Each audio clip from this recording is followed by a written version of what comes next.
pjnet.tv. It's 9 p.m. on the East Coast, and our bumper is running, and you are watching PJNet Live, and we're recording, we are streaming, and we've got a guest waiting for you in our green room. So, let's count it down to Studio 8, starting now.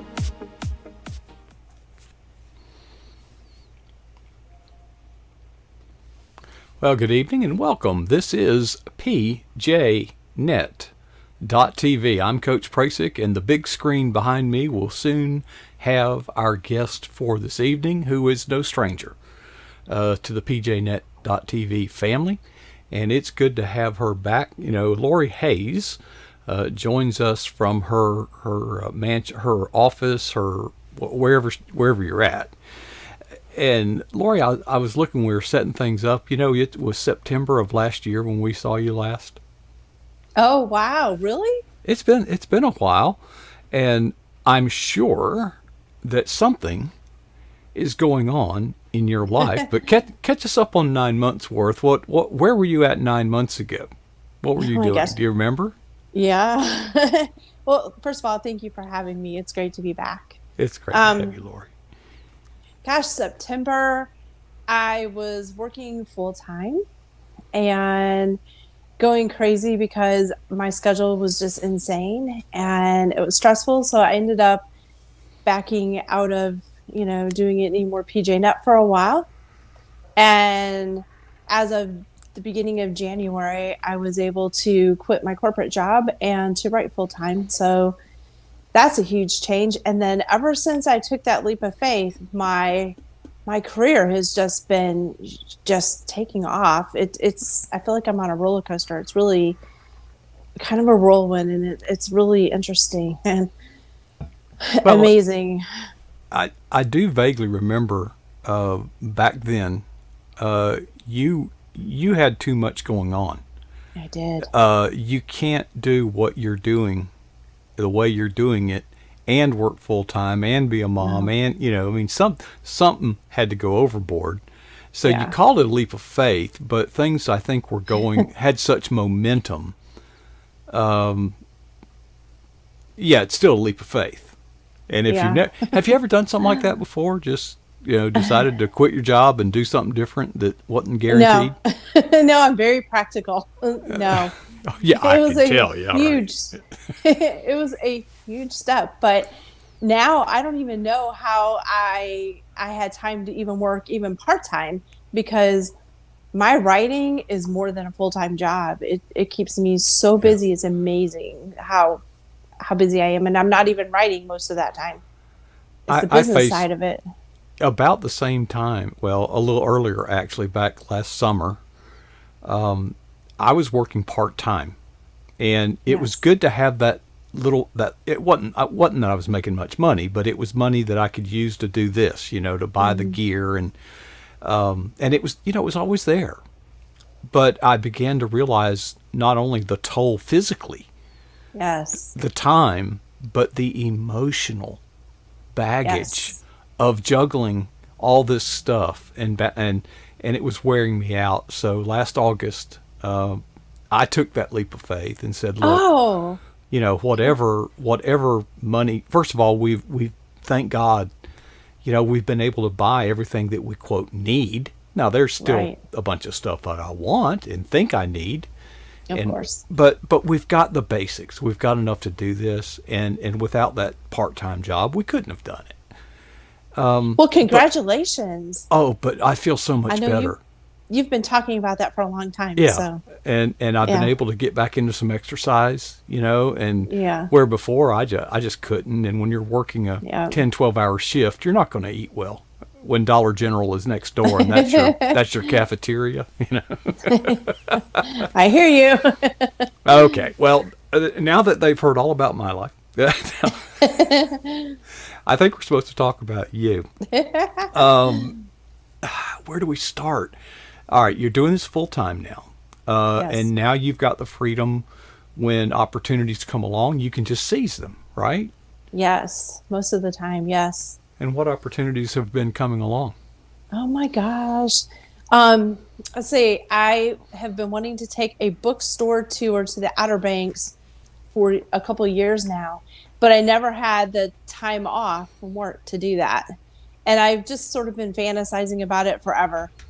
And finally this year I was able to take that trip, and I had amazing fun. I just know, like, people who saw pictures of me on that trip were asking me, "Where are you? You know, you're just smiling. You're so happy." I mean, it was just an amazing trip, and since I had been wanting to do it for so long, it was even more amazing. And I went from the northern part of the Outer Banks in North Carolina to all the way down, and then I went to Ocracoke, and actually the ferry was backed up 3 hours, so they advised me to go all the way around to Swan Quarter, so I did that, and it was almost a 3 hour ferry ride right after a nor'easter. Mhm. So it was very windy and very choppy, and I thought I was going to do a bunch of lives on there, but I actually lost internet out on the ferry. And I swear it felt like you're out in the ocean. It was as far as you could see. You couldn't see land. It was just amazing to me. And I would not want to take that trip though if it got really hot outside because you sit in your car with the windows down, and it can get warm in there. Mhm. And that was at Easter. So and the air was actually cool. So and I had this thought that I was going to go sit inside the ferry. There's a room up there Mhm. upstairs, and I was going to write, but that there was just no way. I didn't want to move outside my car, and I had C bands on, and I was fighting getting seasick, and I was pretty miserable. Yeah. At one point, I had to close my eyes just so that I wouldn't see the horizon. They say stare at the horizon, but that's a bad idea because Well, you got the to get to horizon moves. the rear of the boat is the most stable. But Yeah, well, let me guess. If I looked at the steering wheel in your car, your fingerprint's still on there. Where they you. might be. I was just, oh my gosh, it was miserable. But on the way back, I actually was able to take a nap. So Hmm. it was just because the nor'easter had gone through, and there were whitecaps out there. But Hmm. anyway, I went to Ocracoke for a couple of days. Oh, I had a cool author moment that I'd like to share. Um, I had called this lady at this bookstore, and she said, "Oh, I'm really busy. I can't really talk to you." And I said, "Hey, well, can I stop by on Thursday and come see you? I'm an author." And so she kind of cut me off. She was like, I can't really talk, but if I'm available, you can come see me. So I went there, and she's like, I can't talk to you right now. I have all the stuff I need to do. Can you come back?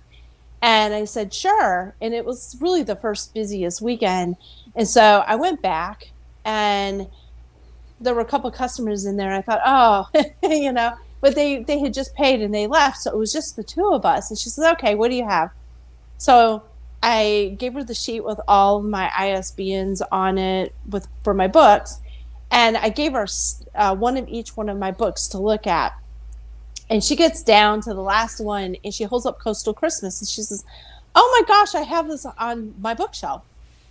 And oh, thank you. And so, where I didn't think she was really interested in me, but because she had heard of me, and I don't know how my book got into one of the store out in the middle, on an island out in the middle of the water. I mean, it was just like, how did you get this? But anyway, because she knew me, she bought 14 books. I was really excited about that. And I mean, it was just one of those amazing author moments. And I was so appreciative to her. And that was a God thing. Now, And Lori, go ahead. when you said, I heard, that you're going on this bookstore tour.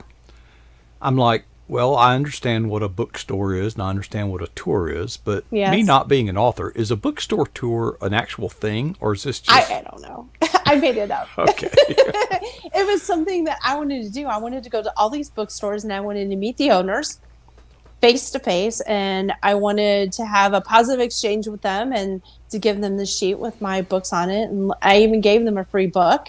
Hmm. And I really felt like it was very successful, and I got to meet a lot of great people. And I feel like they'll remember me if I go back, within a year. And they told me to keep in touch and let them know when my next book comes out. And I was able to, I know that they ordered books after I left. I could tell. So, So you hatched this out of thin air. yeah. And I guess what do? Just get Google Maps and start finding Yep. bookstores and kind of set up Yeah. your route. Yes. And so how long did this bookstore tour take from when you left to when you got back? It was a solid week. How many And then stores? 14. And then when I went from Ocracoke, then I went to the southern Outer Banks and like the Beaufort area, then Emerald Isle, Atlantic Beach, that whole area. And then so I just did a big circle and came home. Well, if you don't have a full-time job, I guess that's a wonderful idea, and it probably it probably hasn't even borne all the fruit that it will bear. Probably Because not. I hope not. maybe they'll have you come stay and do book signings, and you can Yeah. take an expensive trip to some exotic place and write it off. But I wrote that off, and they did ask me if this summer if I might want to do a book signing there. So that was really good. I definitely felt very positive about it. So, and then the one thing has just led to another. I remember telling you, I'm not wanting to be a public speaker or to teach classes or anything, but all these opportunities are presenting themselves to me. I got asked by a friend of mine if I wanted to teach a writing class at her writing group, and it happens to be at a library, and they rent this room. Mm-hmm. And so I said, sure, about how many people? And she said, I don't know, 5 or 8. I said, okay, I can probably do that. Mm-hmm. So I said, how long? She said 20 minutes. So I said, all right. That sounds like PJ Net. Yeah, I can do this. It's in person, but I can do this. So I gave her a 20-minute subject. Well, then the librarian got a hold of it, and other people got a hold of it, and they got all excited. And now it turned into an hour. And now we're up to like an hour and 15 minutes or an hour and a half, and they upgraded the room to a bigger room. And so far, about 19 people have RSVP'd. So it's gotten way bigger, and like, okay, I can do this. And I had never done a PowerPoint presentation before. I learned how to make one. And anyway, I have to do that I get to do that on June the 9th. So, and then another one presented itself. So that is July the 9th. So for about 25 people. So here we go. Has that got anything to do with that picture right there? It does not. That's in addition to this. I'll erase it then. Tell us. No, keep it up there. Well, too late. I've already clicked the mouse. No, I mean, so how this all really started was I decided I was going to have a writing retreat. I wanted to have an oceanfront writing retreat for probably the last couple of years, and I was one step away from actually doing it right before COVID hit. And I'm so glad that I actually didn't put the money down on it. But now I thought, okay, now's the time. I'm writing full time. I have the time to do this. I don't have to ask for a week off for vacation. So for the last couple of years, I've been researching houses, and this one presented itself to me, and it was just perfect. And because I had done all that research the last couple of years, I jumped on it. And so on November 12th through the 17th, I'm having a writing retreat, and Sherilyn Bispano is going to be my guest speaker. And so she teaches nonfiction. I'm going to teach the fiction classes, and we have some great activities planned, some great classes planned, and that includes all the food, the meals, and this gorgeous beach house. It's all oceanfront. You can't tell that? Oh, yes. There you go. And you can write from that balcony. So I'm just really excited about it. That has just taken off too. And I've just ordered all the food. I'm going to have it catered. So it's just moving along. Well, I've certainly heard of writing conferences, and I've certainly heard about classes, many of them virtual. But you call this a writing retreat. Now, you said it was the 12th of November through the 19th. Through the 17th, it's an educational writers retreat. Because kind of in my mind, I always think a writer's retreat would be where you write. So I'm going to combine them. I'm going to have education and I'm going to have time for writing and just combine them. And I can only take 7 to 10 people. So, and I only have one room left with a balcony, which is up on that upper right hand side. So if I were a writer and I went to this, we're going to go into this beautiful, majestic house on the beach with all these things, and we're going to huddle up and we're going to work all day, and then work all night, and then get some rest and start over. Is that the plan? So we're going to get up and eat, and then we're going to have a class in the morning, and then hopefully I'm, weather permitting, a mindful beach walk. And one of our first classes is learning how to just free your resistance so that the book practically writes itself. And then another class that I'm teaching is how to write using your 5 senses. So we're going to take mindful beach walks and focus on your 5 senses, and then write something. And I'm going to have writing prompts, and then it kind of goes from there. We're going to get into plot and character arc, editing, proposals. Yeah, the mechanics. The mechanics of writing. Yeah. And then there'll be time we're hopefully going to have good weather so we can go on a couple field trips. How cold is it up there in November? It just kind of depends. I mean, you could be out there in short sleeves, or you could be out there in a winter coat. You just don't know. I really wanted to have it in October, but it was a conflict for Sherilyn. So we moved it to November, and I think it'll be fine. I was there at Thanksgiving, and it was comfortable. Well, and I don't know, but from just looking at it, I would imagine the rates during the summer would just be crazy, Yes. Where during the off season, you can get things a lot more.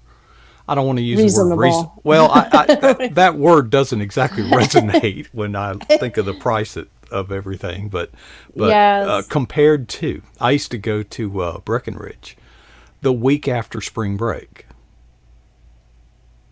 The price was half of what I would have paid the week prior. And the weather is basically the same. I mean, it's a week later. I mean, spring break, but try going to Breckenridge in the Rockies on spring break. That's what it'll be, broke. You're going to be broke. You can't help it. So, public speaking is something that a lot of, I get all these bios, from our guests. And they always put, writer, author, speaker. Mm-hmm. But, and I guess I don't think I don't think they're going over the line, but it's like so many writers don't even want to speak, and right. those that do, speaking opportunities are harder to get. And during COVID, it was just out of the question. Yes. But your travels have intersected you with some contacts, and that book tour thing, I think, was pure genius. Thank you. And I doubt you could have done that when you had a full-time job. No, there's no way. No way. And actually, it was so interesting because I think I drove 800 miles, and 6 hours of that happened to be on a ferry where my car was not moving. Oh, okay. So I mean, it was about 17 hours in the car at least. And, I thought I was going to be exhausted when I finished, but I was so relaxed because I find it to be so much fun that it just wasn't like work. It was, I don't know, it was kind of a vacation. I even had time to write when we had this monsoon come through practically, when we had that nor'easter and it was just pouring. I got to spend the whole day writing. I didn't get to do everything that I wanted to do. I wanted to go see the wild horses, but it was raining, so I'll have to go back. Oh, darn. Well, and I guess if it did as well as it sounds like it did, you could organize other trips Yes. I mean, if you have the time and the transportation, just kind of line up the dominoes, and then when the time comes, give it a push. Take your books Yes. with you, and I think it's rather clever. And you got in. You said what, 14 different stores? Now, some of the managers or owners had a couple different stores, so that helped. Okay, So I would only go to one and count all of those. okay, okay. So that made it more manageable. Well, and it sounds like one hand washes the other. I'm not in that business, but why not have an author come to the store and do a book signing? Why not? I Yeah. mean, you know, Yeah. there, you know, I guess you'd have to. Now, how do they promote that? Is it just up to the store to do it, or do you help them, or give them put materials? How I guess it depends on collaborative is it? this. I guess it depends on the store because if it's a smaller store, I always try to talk it up and market it. But if it's Barnes and Noble, Right. I talked it up and I marketed it. And that was the time that I had my class reunion there. Where was it? If you St. Louis, I recall. think. Yeah, it Yeah. was St. Charles, but that's near St. Yeah. Louis. And so I did a lot of marketing on that. But what it really came down to was the people, their customers walking in the door, and they placed me right by the front door. So they would just walk in and you would just engage them in conversation and talk to them. And then before, they would buy your books and they would sign up for your newsletter and things like that. So I didn't really feel like I needed to market a lot for the Barnes and Noble on the second time. And I ended up selling out of books. So, but it was at Christmas time. So, and I had a Christmas book out. So that worked out really well. Well, And except you ran then out of books. But I other did. than that, But then they were ordering them too to be yeah. delivered. So Well, yeah. that Well, was yeah. good. Yeah, hard to sign them, but no, yeah, it Yeah. still works. And Right. now, when you have these, do you have to take your own table and do your No. tablecloth? You just show up. Well, at Barnes and Noble, I just showed up. They had a Right. table, they had Right. a cloth, they had a sign with my face on it and Mm-hmm. a bio. And then I have my own that I like a tabletop banner that I put on as well. And one of the really cool things, I write beach books. So in St. Louis or in that area, they don't have a beach Yeah. or not the ocean. So one of the things I gave out, I had scattered on the table like unusual seashells that I had Mm-hmm. found. I had some sea glass and some coral and some olive shells, if you know what those are, like the polished round long oblong ones. Mm-hmm. And those are just kind of unusual that Just over artifacts. just your Yeah. yeah. And so I mean they were just all over that. I gave all of them away. They just thought that was really neat. So It's a good now that conversation wouldn't starter, work here. but if you're in St. Yeah. Louis, yeah, they probably don't know what the beach is. Yeah. So but here people would just walk by and you have to probably be more creative Mm-hmm. for that.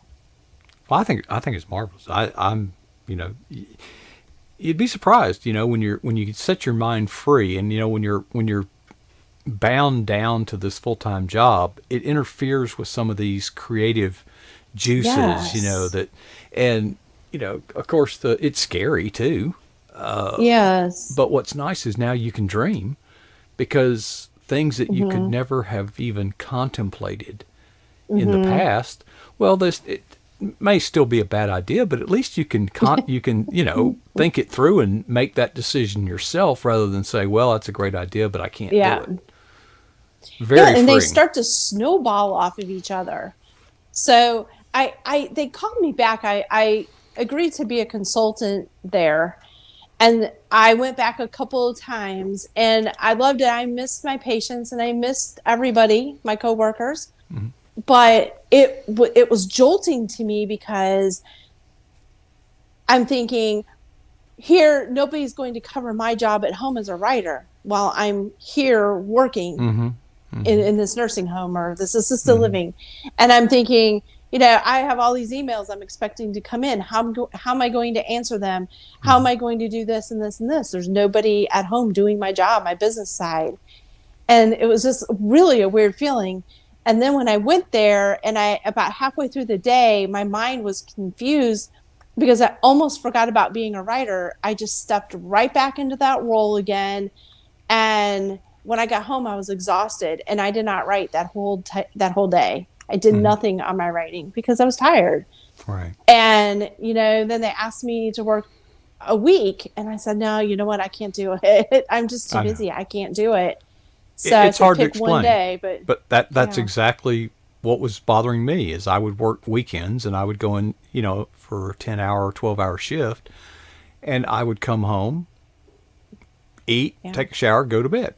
yeah, It's hard to explain, but it just mentally saps everything out of you yeah, when you're at this job and you owe that employer your 100%, and at the same time you've got this tugging over here.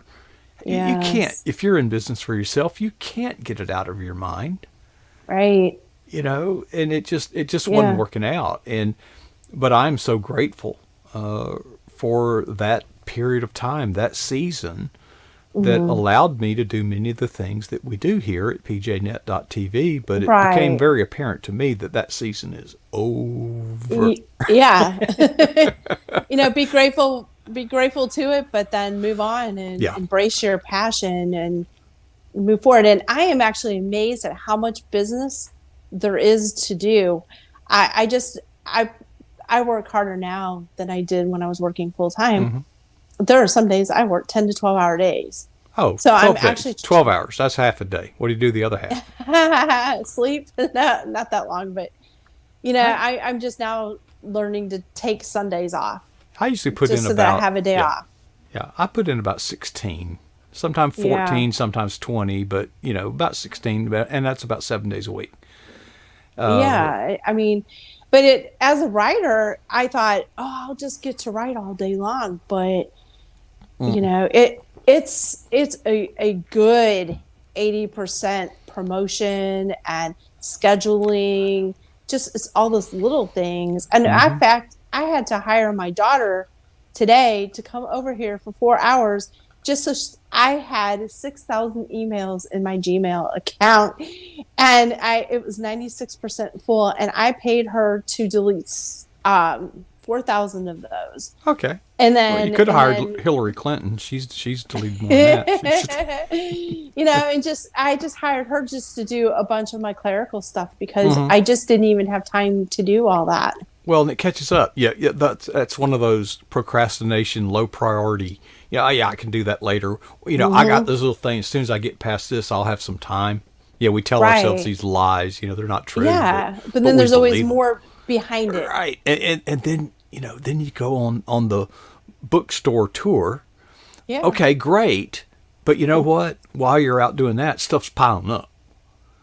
And I've learned this: when somebody's Yeah. gone doing something like that, if I need to meet with them, I don't schedule that for as soon as they get back. I need them to have 2 or 3 days Yes. to dig out from the Yes. avalanche of stuff Right.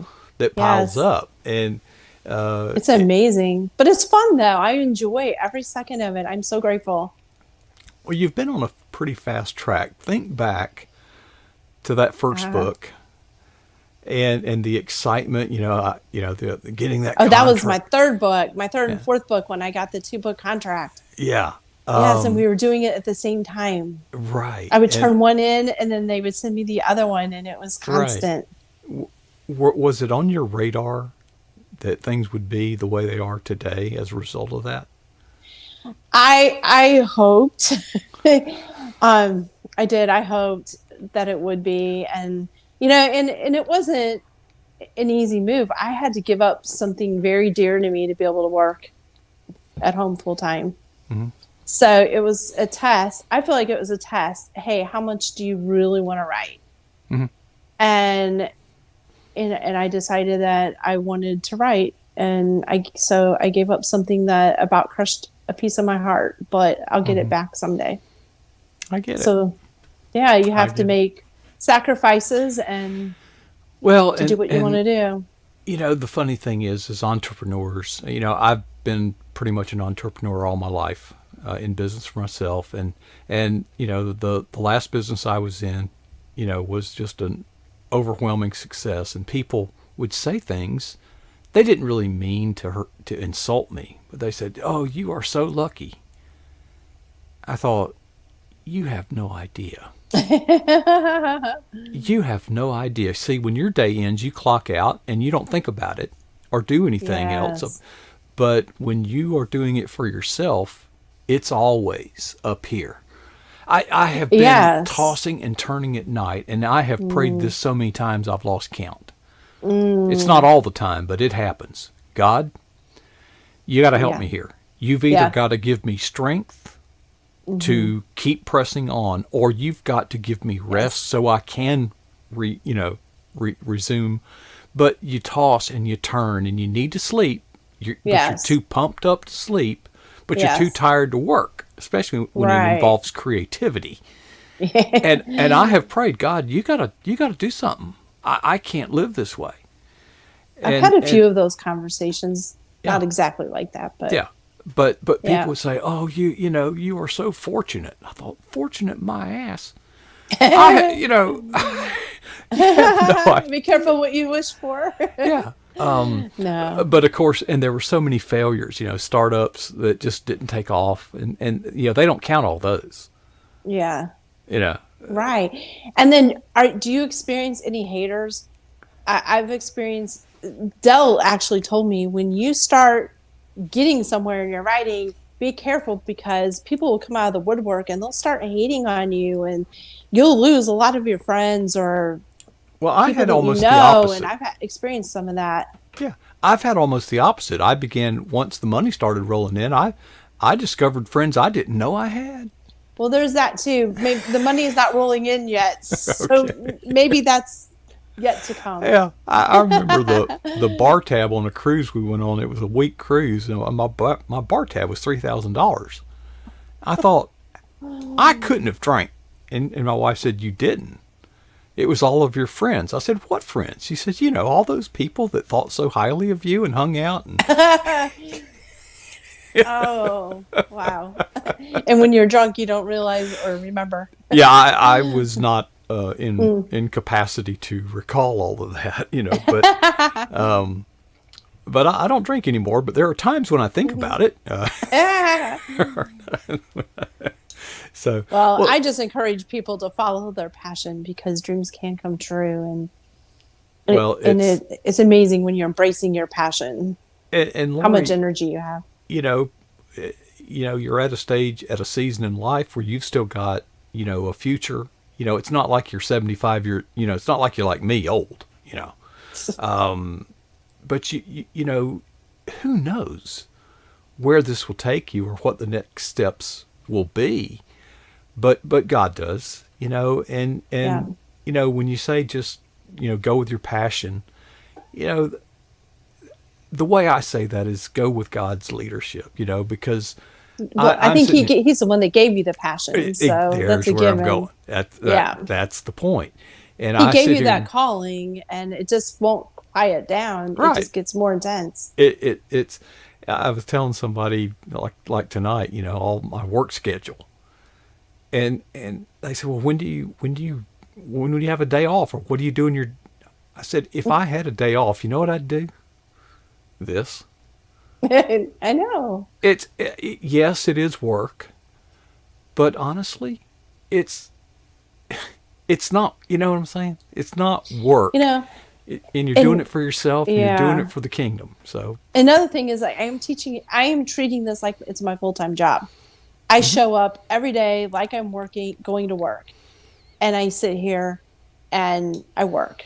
mhm, And and I get up and I might do my dishes or something, but then I come back and I sit here and I work all day long, mhm. some into the night. And it's you have to be dedicated to do that. I think You have that's the key, to be you have to be structured. disciplined. Discipline. That's what I'm Disciplined is the yes. word, and for people out there that have aspirations to follow that passion and chase that dream, Yeah. well, good for you. but you're going to have discipline because no one is Yes. there to make you do it like with your full-time job. You've got to clock Yes. in. You've got to show up. You've got to, Yes. someone's watching. But with those freedoms come responsibilities. Yeah. And it's great, but it's not for everybody, Lori. But I No, I think, mean, I'm definitely a self-starter anyway, and I'm independent. So at work, all they had to do was just give me my schedule and I would right. go. And so I'm doing the same thing here, but my planner is my best friend. And I feel like I don't need to know how it's all going to work out. And I don't need to know if my next book is going to sell or where it's going to sell and when it's going to sell. All I need to do is sit my butt in this chair Mhm. and do my job, which is write Well, move forward every and day. promo. Yeah, move forward Yes. every day. Discipline yourself, and if you wait for all the lights to be green before you go anywhere, you'll never go. Right. And it's just, well, the world of entrepreneurship is a special world that, again, it's not for everybody. Yeah. But for those that make it, it's worth it. And, try to keep your feet on the ground, Lord. Remember where you came from. And we're happy Yes. for you. Stay And grounded. I'm glad we had a little extra time tonight because it's Me been a too. while and things are going. It's just great to hear how things are going well for you, Thank and you. I hope that I'm really impressed, and I hope that next time we get together, we're going to hear more stories about bookstore tours. You created a new industry, and In this retreat, I mean, I don't know. There aren't a lot of retreats like that around, no, none that I there's really not. even know of. So I, it'll be I interesting to see where that goes. it will be, and Hmm. I'm you know, who knows? I mean, conferences, they certainly have had they've certainly had a part in your trajectory. Definitely. But yeah, very few retreats. I think there is one that's kind of a accessory to the Blue Ridge thing somehow. I'm not sure, but Hmm. I haven't heard a lot about that. But maybe even short ones, Hmm. weekends. So somebody Yes. who has a full-time job, can Yes. enjoy a little relaxing time and Yes. hone their skills and write it off their taxes. So, uh, There you go. well, Lori, it's been great catching up with you. We're so happy for you and thank you. And, don't stay gone so long next time. Come back and see us. Okay. All Thank you right. for having me. I appreciate it. All right. Glad to do it. Here on pjnet.tv. A little housekeeping. You may have wondered, well, gee, you went a long time. Well, that's because Michelle Medlock Adams, who was scheduled to be on at the bottom 8 minutes ago, she contacted me earlier today, and she is at her cousin's funeral. She would be coming back home tonight, but she wasn't sure if she could be here on time. So, and I told her, look, so remember Michelle Medlock Adams and her family and those affected. It was her cousin, because, well, that's what we do. We pray for each other. All right. Well, hey, that was fun tonight. I appreciate everybody that plays a part. We have had so many PJNet family members really come across, and certainly good to connect with Lori again. So before I leave, I always do this. I challenge myself often with these two questions, and I wanted to share them with you. First question is, well, what is the boldest thing that you've ever done for Jesus Christ? The second question is, how long ago was that? And you see, the challenge is to never be satisfied with either answer.